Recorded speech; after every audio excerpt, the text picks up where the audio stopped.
Find out which match is going to be a sort of win and in situation and hopefully get them to the feature table as soon as we can. Until we do this though, we want to have a look at one of the decks that has been very prominent today. It is the Turbo Darkrai archetype. It is probably one of the most popular archetypes out there in the field today, and it is for good reason as well. The list we're going to be looking at is Robin Schulz's list. He is a prominent European player with plenty of accomplishments under his belt, so we feel like this is a good example list to take a look at.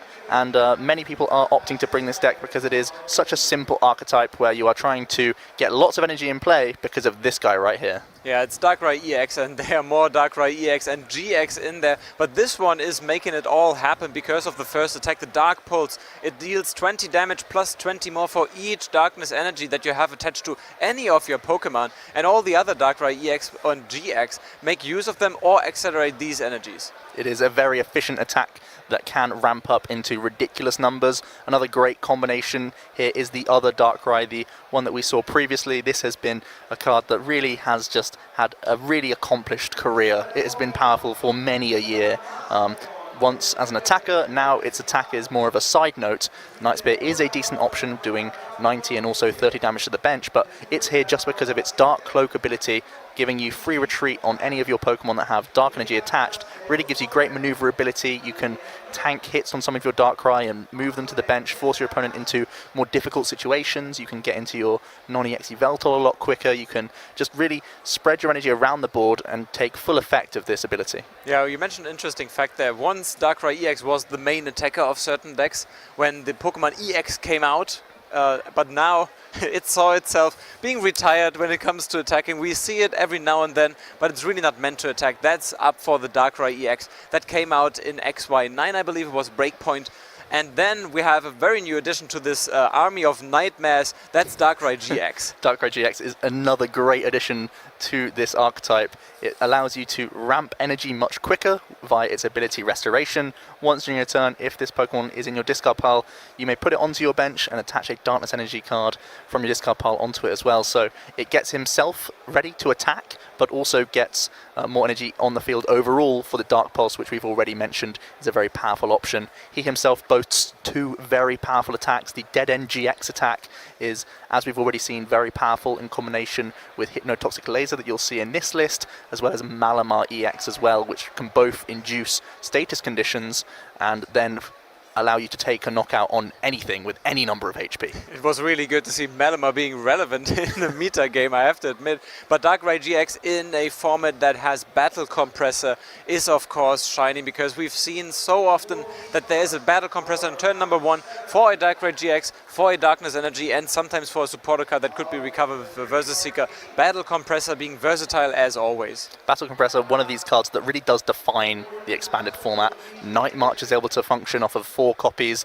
Darkrai runs a large amount of copies. In this list it's 4.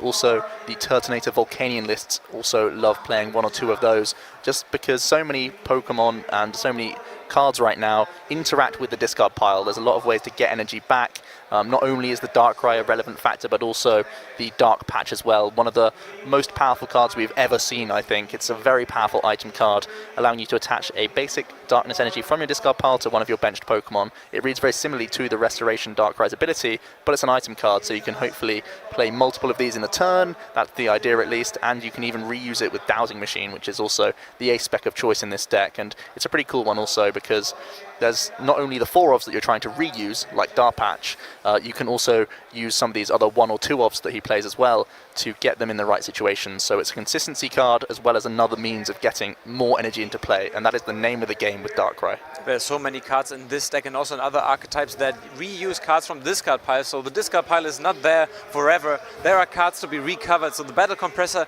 kind of accelerating what you wanted to accomplish. Get those cards into the discard pile, recover them with Dark Patch, recover them with Dowsing Machine, or even with the Darkrai GX. And the Volcanion deck we saw, of course, has similar attacks, similar ways of recovering fire energy, for example. Yeah, and in many ways, this Darkrai deck, it almost has taken the role of something like Mega Rayquaza that we've seen in the format. It's basically has become a big one-hit KO machine, and in a similar way to Rayquaza, it also opts to play 2 Skyfield now as its stadium, allowing you to extend your bench up to 8 Pokemon.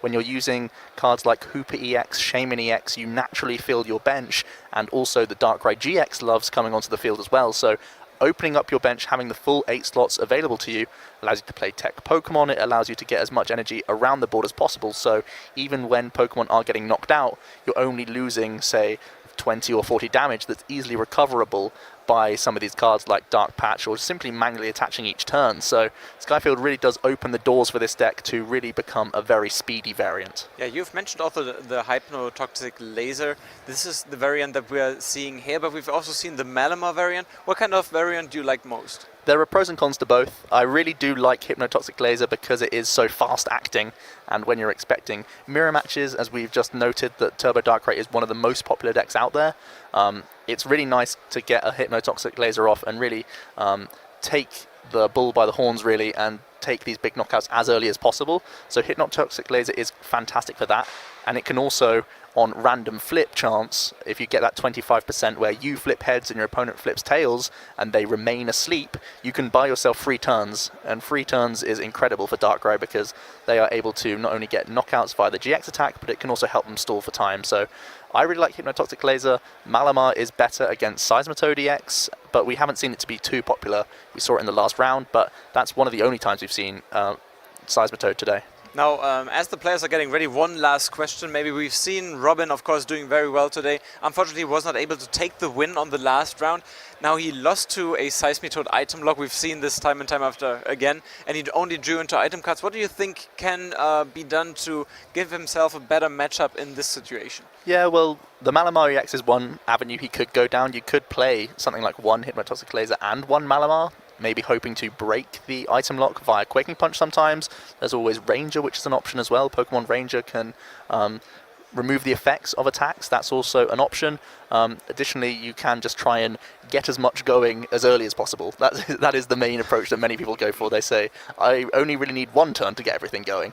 And sometimes that is the case. It turned out last round that Robin didn't have optimal draws and could only get a handful of energy into play, and his board state sort of crumbled beneath him.